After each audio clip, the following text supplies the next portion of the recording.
안녕하세요. 시간윤리 트레이너 윤선현입니다. 자, 오늘부터 1주차 훈련을 시작하실 텐데요. 이 영상을 잘 보시면 여러분들 힘들지 않게 첫 주를 시작할 수 있습니다. 자, 처음부터 많이 질문하셨던 내용인데요. 1주차에 활동칸을 적으라고 하는데 어떻게 쓰면 되나요? 시간 가계부는 아침에 기상해서 저녁에 잠들기 전까지 모든 활동을 기록해야 됩니다. 간혹 가다가 이 가계부가 15분 단위로 나눠져 있다 보니까 이걸 15분 단위로 끊어서 적어야 됩니까? 라고 물어보시는 분들이 있는데 이건 그냥 시간 파악을 할 수 있도록 쉽게 할 수 있도록 그냥 구분하는 것일 뿐이지 이걸 15분 단위로 끊을 필요는 없습니다. 이 기록 내용들을 작성하실 때 가장 많이 하시는 실수가 마치 일기처럼 쓰는 겁니다. 오늘 아침에 밥을 먹었는데 너무 맛있었어요. 이런 식으로 서술적으로 기록하다 보면 이것이 오히려 시간 심리에 영향을 줄 수 있기 때문에 사건 위주로 작성하시는 게 가장 좋습니다. 시간 가계부의 활동을 기록하다 보면 좀 너무 사적인 내용들이나 혹은 회사의 기밀까지 적어야 되는 것에 대한 고민이 있으신 분들이 있는데 이런 것들은 그냥 이니셜로 표시해도 됩니다. 뭐 P 프로젝트, K와 뭐 이런 식으로죠. 자, 활동을 하다 보면 이걸 일일이 기록하는 게 사실 쉽지는 않습니다. 가장 좋은 것은 조금 메모를 해두다가 조금 몰아서 쓰는 건데요. 하루에 한 3번 정도 작성하는 데 시간을 두는 게 좋습니다. 오전에 한 번, 오후에 한 번, 저녁에 잠들기 전에 한 5분씩만 시간을 내도 충분히 기록할 수 있습니다. 두 번째 질문입니다.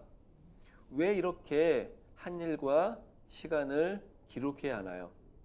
우리가 하루 동안 무슨 일을 위해서 얼만큼의 활동을 했는지를 파악하기 위해서 모든 활동을 기록하는 것입니다.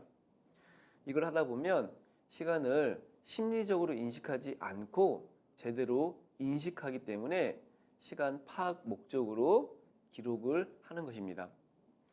이걸 하다 보면 불필요한 활동과 낭비되는 시간의 양까지도 파악될 수 있습니다. 그냥 늘상 습관적으로 그냥 계획 없이 혹은 생각 없이 했던 활동들 중에 어떤 활동들을 줄일까? 어떤 활동들을 위해서 얼만큼의 시간을 줄일 수 있을까? 이걸 파악하는 게 바로 시간을 기록해야 되는 이유였습니다. 세 번째 질문입니다. 그날 쓴 시간 가계부는 어디에 어떻게 올리면 되나요? 여러분들이 매일 작성하신 시간 가계부는 사진을 찍어 네이버의 카페에 올리시면 됩니다. 시간 가계부를 작성해서 올릴 때는 배운 점, 개선할 점 한 2가지 정도를 함께 기록해서 올리시는 게 좋습니다. 가급적이면 꼼꼼히 좀 기록하시면 좋은데 어떤 분들은 너무 이렇게 힘들었다, 지쳤다, 배고팠다 이렇게만 기록하시는 분들이 있기 때문에 꼼꼼한 기록이 훨씬 더 시간 사용을 훈련하는데 도움이 될 수 있습니다. 시간 가계부 훈련은 혼자 하시는 게 아니라 다른 분들과 함께 참여하시죠. 그래서 다른 분들도 게시판에 시간 가계부를 올립니다.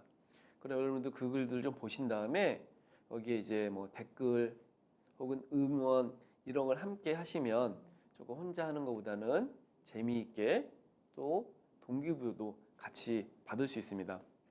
작성하신 시간 가계부는 다음날 12시까지 작성해서 카페에 올리셔야 됩니다. 어쩌다 보면 다음날 바쁜 일이 좀 있다 보니까 깜빡하거나 더 늦어지는 경우가 있기 때문에 제가 추천드리는 가장 좋은 시간은 잠들기 전 딱 5분이면 작성할 수 있기 때문에 그렇게 하시는 게 가장 좋습니다.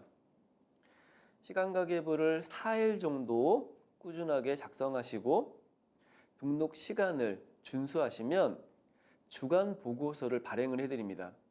이 주간 보고서는 일주일 동안 여러분이 사용하셨던 시간에 대한 통계, 그리고 시간 사용에 대한 분석, 그리고 트레이너가 여러분들이 다음 주에 좀 더 집중을 해야 될 부분이 무엇인지에 대해서 점검을 해드립니다.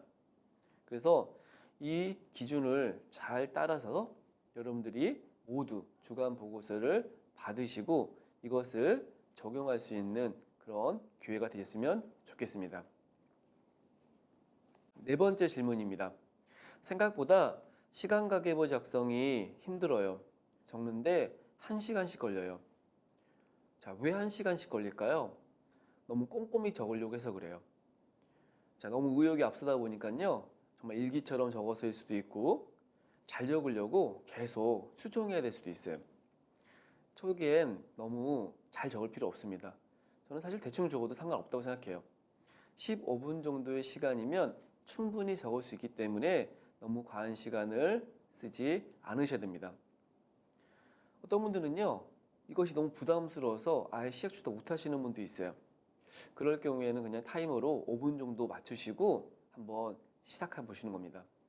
시간가계부를 적는 그 자체만으로도 새로운 일이기 때문에 힘들 수 있습니다. 점점 쓰다 보면 익숙해지기 때문에 힘들어하지 마시고 잘 쓰시길 바라요. 다섯 번째 질문입니다. 다른 참가자들은 일찍 일어나고 자기 개발도 많이 하는데 저는 하루 종일 스마트폰 보고 엉망으로 사는 것 같아요. 그렇죠. 다른 분들이 작성한 시간가계부를 보면요. 자신과 너무 비교되어서 자괴감을 느끼는 분들도 있을 거예요. 이것은 우리 자신을 위한 훈련이라는 것을 꼭 기억해야 됩니다. 우리가 다른 사람들과 내가 어떻게 시간을 쓰고 있는지에 대한 비교를 하기 위해서 이것을 하는 것이 아니라 개선을 위해, 변화를 위해서 이 훈련에 참여하는 것이에요. 자, 이 훈련에 참여하시는 것만으로도 정말 잘하셨어요. 분명히 시간가계부를 쓰다 보면 조금씩 개선되고 여러분들도 나은 시간 사용을 하시게 될 것입니다. 여섯 번째 질문입니다. 며칠 써봤는데 별 도움이 안 되네요. 아침에 일어나 씻고 밥 먹고 회사 가고 매일 똑같은데 이걸 왜 써야 되죠? 그렇죠. 너무 규칙적인 생활을 하면서 이거를 매일같이 똑같이 써야 된다. 사실 이거 스트레스를 받을 수 있는 충분한 상황일 것 같아요. 자, 시간 가계부를 우리가 써서 가져야 될 가장 중요한 것은 시간 사용에 대한 변화를 만드는 것이에요. 이걸 일일처럼 기록하기 위해서 시간 가계부를 쓰는 게 아니죠. 어떤 부분에 변화를 만들어야 되는지에 대해서 찾아보는 겁니다. 분명히 기록하다 보면요, 변화의 포인트를 찾게 되실 거예요. 사실 일주일 작성하시고 뭔가 변화를 한다는 건요, 너무 어려울 수도 있습니다. 어떤 분에겐 몇 주의 시간이 필요할 수도 있어요. 그리고 사람마다 이 변화의 포인트는 조금 다를 수도 있습니다. 자, 힘들 때마다 또 작성할 때 지치고 어려움이 있을 때마다 저는 여러분들을 도와주는 트레이너이기 때문에 저를 찾아주세요. 저에게 전화를 주셔도 되고 메시지를 보내주셔도 됩니다. 여러분들이 훈련을 잘 마칠 수 있도록 저는 책임지고 여러분들을 도와드리려고 합니다. 자, 이제부터 시간 가계부 작성을 시작할 텐데요. 활동을 기록하다 보면 여러분들이 쓰고 있는 시간 중에 낭비되거나 스트레스가 되는 활동들을 파악할 수 있습니다. 이 두 가지만 파악되어도 여러분들의 시간 사용의 변화를 확실히 만들 수 있습니다.